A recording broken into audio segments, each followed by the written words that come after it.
Hello everyone, as you can see the sun's glowing on me. It's lovely weather here today at Rush Green. Just about to leave the press conference with David Moyes, obviously speaking ahead of tomorrow's Premier League match with Nottingham Forest. It feels really important, obviously coming into this off the back of that defeat to Tottenham Hotspur where we didn't play well at all really. If you look ahead of it, if you look sort of at the start of this three game run, Newcastle, Chelsea, Tottenham, I think considering, the season West Ham have had, I think it would have been a surprise to have even got 2 points, to be honest. I think it's more of a timing of, there's been this positivity and it comes crashing back down to earth, especially against a big rival like Tottenham.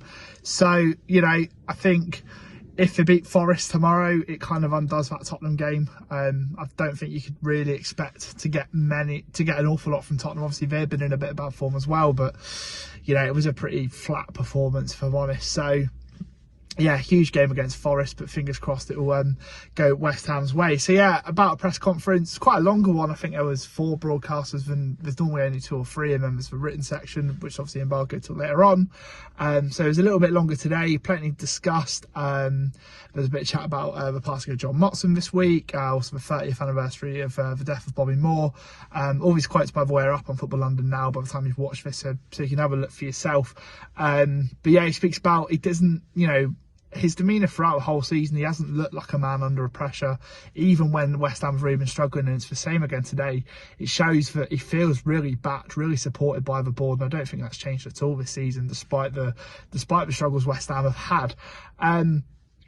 Team news wise, Maxwell Cornet is back in training, which is fantastic. He's been out for almost 5 months. So yes, that's a boost. Kurt Zouma's obviously missed a month or so with a thigh issue after coming back from a knee injury, and Lucas Paqueta's in light training. So whether Paqueta's back for tomorrow, we'll have to wait and see. I think Moyes might want to be keeping that one under wraps, and you can't blame him really. If he's not back, interesting to see what it does formation-wise. I reckon he'll probably go back to the 3-4-3 we've seen. Maybe Flynn Downs or Thomas Souček drops out and Ben Rama or someone like that comes back in. So yeah, interesting to see how he goes. But yeah, it does feel like a big game. Obviously, there was some reaction to the draw in the Europa Conference League.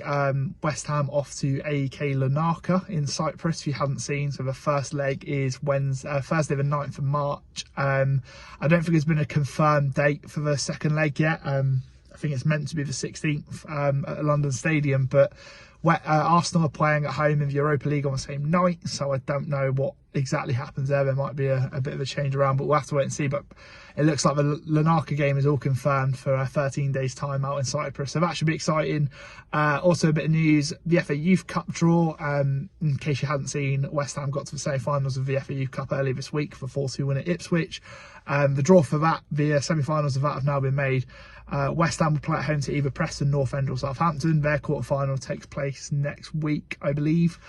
So they'll play the winner of that at home, and then in the final they'll face one of Arsenal, Manchester City or Oxford United.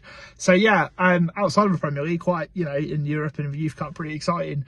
What could match that excitement is if West Ham return to winning ways, not just at Nottingham Forest, but build a good run of form between now and the international break, and set them up in a good position for the rest of the season. Thanks very much for watching, and yeah, fingers crossed for a good result tomorrow.